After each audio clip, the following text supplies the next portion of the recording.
Fala pessoal, beleza? Eu sou o Fábio, sejam muito bem-vindos ao canal de Resenhas dos Perdidos no Tempo, onde a gente bate papo e troca ideias sobre quadrinhos, RPG e assuntos relacionados. Então se liga aí que a resenha de hoje já vai começar e a gente vai continuar aqui a nossa jornada explorando Against the Dark Master, o jogo de fantasia medieval da Macaco do Mal.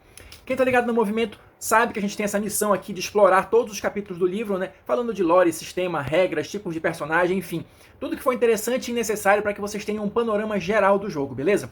Quem tá mais ligado ainda no movimento sabe que a gente já tá começando a falar das culturas, né? Tem diversas culturas disponíveis aqui no Against the Dark Master para você escolher, né, a origem do seu personagem, e isso vai se desdobrar e vai influenciar em uma série de situações, em uma série de características do jogo, que a gente comentou já no vídeo passado, beleza? A gente já está aqui falando especificamente de cada uma das culturas, mas se por acaso você está chegando agora ou perdeu algum vídeo, vou deixar aqui no card a nossa playlist exclusiva do Against the Dark Master, para você correr atrás aí do prejuízo e a gente seguir viagem tranquilo, beleza? Então vamos lá.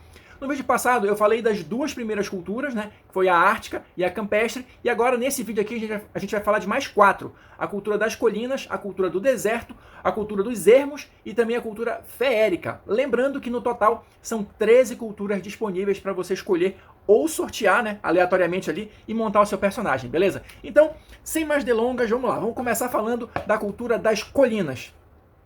Então olha só, deixa eu mostrar aqui primeiro o desenho para vocês, né? Olha aí, os desenhos como sempre bem bacanas do Against the Dark Master, aquela pegada bem old school, bem aventura.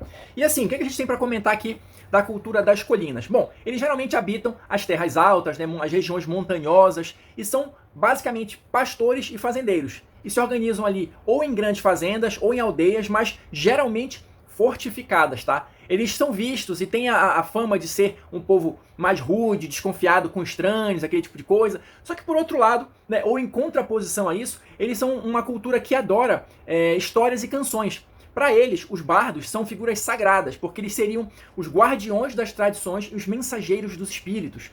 E assim, eles têm uma organização também naquele estilo meio de clã, né, que às vezes a gente vê muito associado com a Escócia e tal. E geralmente a primeira coisa que a gente tem em mente, né, é a questão das rixas entre os clãs. Então isso também existe aqui, porque eles são facilmente ofendidos, né, pelos comportamentos uns dos outros, etc e tal. Mas ao contrário do que a gente costuma ver na vida real e em outros filmes, as rixas aqui entre os clãs geralmente são resolvidas de uma forma mais pacífica, ou através de uma doação, casamento, alguma coisa assim, né? Dificilmente chega ao derramamento de sangue.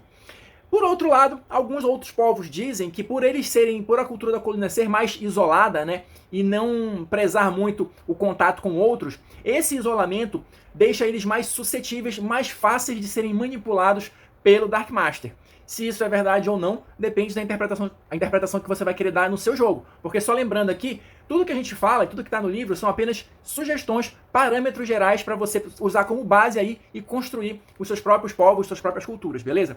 Tem só um detalhe que eu queria ler aqui para vocês, que eu até esqueci de comentar no vídeo passado, porque assim, uma das coisas que a cultura vai influenciar é a dicas de interpretação do personagem, né? E motivos para ele se tornar um aventureiro e tudo mais. Então, geralmente, em cada entrada dessas aqui dos povos, das culturas, melhor dizendo, ele vai trazer um parágrafozinho dando alguma ideia nesse sentido. Então, eu vou pedir licença para ler um trechinho aqui para vocês. Olha só. Os jogadores podem usar o amor por contos e canções desta cultura para criar uma motivação para os seus personagens. Eles poderiam ter sido inspirados por um verso profético ou pelos contos de bravura de seus ancestrais contra as hordas do Dark Master. A sua natureza ousada e combativa também frequentemente os coloca em problemas, especialmente quando misturada com a sua lealdade com a sua família ou clã. Ou seja, a cultura, como eu disse no início, ela vai influenciar diversos aspectos do personagem, inclusive essa questão da visão do mundo e a própria motivação para ele ser um aventureiro. Então, tem essas dicasinhas aqui que eu acho bem interessante a gente comentar. Mas seguindo adiante, vamos passar para a próxima cultura. Seguindo adiante, a gente tem a cultura do deserto. Deixa eu mostrar aqui para vocês. Olha só, bem bacana o desenho, né? Bem interessante. Deixa eu aproximar aqui. E o que tem para a gente destacar aqui da cultura do deserto? Bom, eles geralmente são povos nômades, né? Grupos nômades, que viajam ali entre os diversos oásis, geralmente como negociantes, como os mercadores. Eles são negociantes muito habilidosos. Geralmente são orgulhosos, são impetuosos, e eles dão grande valor às suas promessas e aos seus juramentos, tanto para o bem quanto para o mal, ou seja, aquela galera que vive e às vezes morre pela palavra, né? Tem muito essa questão na cultura do deserto. Outra coisa que é interessante, eles geralmente se organizam ali em grupos de caravanas, né? E essas caravanas, elas têm uma ordem social muito rígida. Via de regra, são comandadas pelas pessoas mais idosas, né?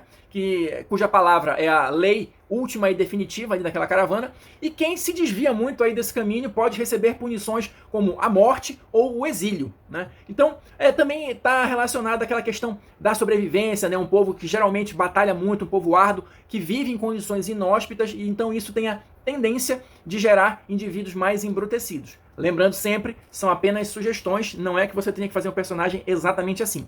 Quanto à questão da motivação, o que o livro vai trazer pra gente? Olha só, a motivação de um personagem do deserto pode vir de um evento terrível que atingiu sua caravana, forçando-o a buscar uma solução no exterior. Ou talvez a sua natureza apaixonada os levou a cometer um ato desonroso, pelo qual eles devem expiar. Alternativamente, eles podem ser vinculados por sua palavra sagrada a uma lealdade com um companheiro estrangeiro. Ou seja, diversas sugestões, ideias aqui de ganchos para você dar o pontapé inicial no seu personagem vindo da cultura do deserto, beleza? Sigamos! Na sequência, a gente vai ter a cultura dos ermos. Olha só, vou mostrar aqui o desenho. Cultura dos ermos. E o que a gente tem para destacar? Geralmente, esse pessoal, eles habitam ali as regiões fronteiriças das terras selvagens, aquelas bordas ali dos mapas, ou as florestas mais distantes e tal. E assim, só lembrando, o Against the Dark Master, ele não tem um cenário específico, ele não tem um mapa de regiões e tudo mais. Ele é feito de uma forma que você pode encaixar isso no seu mundo que você, mestre narrador, criou, ou em qualquer outro que você já esteja usando, entendeu? A ideia aqui é você adaptar todas essas culturas, esses povos, para o cenário que você quiser, beleza? Então, o que mais que a gente tem para destacar da cultura dos ermos? Eles geralmente vivem em assentamentos isolados, lá bem distantes do resto do povo, e valorizam muito a sua própria independência e a sua sobrevivência, tá? Isso é muito importante para eles. Outros valores que eles prezam muito são a honestidade, a tradição e a própria liberdade. Até mesmo por conta disso, deles viverem nesse ambiente da natureza, isolados, e valorizarem todas essas questões que eu acabei de falar, eles tendem a ser extremamente sinceros e diretos, claros e objetivos em tudo que eles fazem. Naquela questão das motivações que eles teriam para serem aventureiros, tem algumas coisas interessantes aqui para destacar. Olha só, ele pode ser um aventureiro casual, vamos dizer assim, porque olha o que tem, olha essa passagem aqui do livro. Eles são acostumados a se aventurar longe de sua terra natal, pois buscam o aperfeiçoamento pessoal ou fama e fortuna. Ou simplesmente, aqui que é o detalhe, porque foram contratados como guias e batedores e viajaram para tão longe de suas casas que a simples tentativa de voltar por si só é uma aventura. Olha aí, enfim. Mas o livro dá outra possibilidade também, olha só. Personagens dessa cultura podem criar uma motivação sobre buscar fortuna ou viajar para visitar terras e países distantes e lugares fabulosos. Talvez a sua natureza de sobrevivente os leve para a aventura, ou talvez eles tenham jurado lealdade a um grupo que prometeram guiar com segurança pela terra selvagem. Ou seja, aqui seria mais ou menos aquele estilo de vida extremamente integrado com a natureza, sabendo exatamente o que fazer para sobreviver num terreno selvagem, né? E também a melhor maneira de navegar ali, de viajar através desse tipo de terreno. Então, levando em consideração outros estilos de RPGs, seria aqui o Ranger nato, pelo menos na minha opinião, né? Mas vamos em frente que ainda tem mais uma cultura pra gente assistir nesse vídeo. Pra gente fechar as culturas que a gente vai explorar neste vídeo, a gente tem a cultura feérica, olha só. Cultura feérica.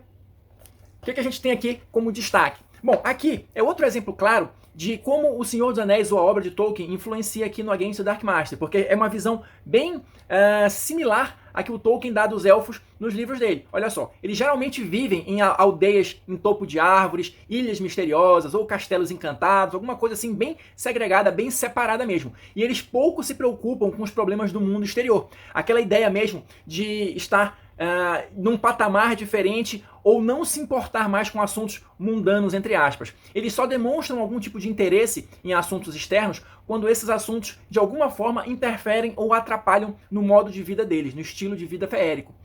Que mais? Por conta desse isolamento, eles podem desenvolver algumas características peculiares ou desconhecer situações comuns da vida prática do ser humano normal, né? Então, por exemplo, eles podem ser incapazes de mentir, eles podem ser tendentes a ter fortes emoções ou ataques de pânico ou alguma coisa assim. Isso aí já levando mais para um lado narrativo, né? Se você quiser incorporar alguma peculiaridade ao seu personagem por conta dele viver numa sociedade extremamente isolada e diferente da vida dos seres humanos comuns, você pode pensar em alguma coisa aí para dar esse gostinho a mais no seu personagem, né? Então olha lá. Ah, um detalhe interessante. Os elfos, ou a cultura feérica, melhor dizendo, eles vão ter, além daqueles pontos iniciais de graduação que eu comentei no primeiro vídeo sobre esse assunto, eles vão ter mais 2 pontos extras que devem ser gastos exclusivamente com magia, beleza? Mas quando a gente chegar na parte de explorar as características, com certeza a gente deve retomar isso aí e explicar com um pouquinho mais de detalhes. Então, para a gente fechar aqui as motivações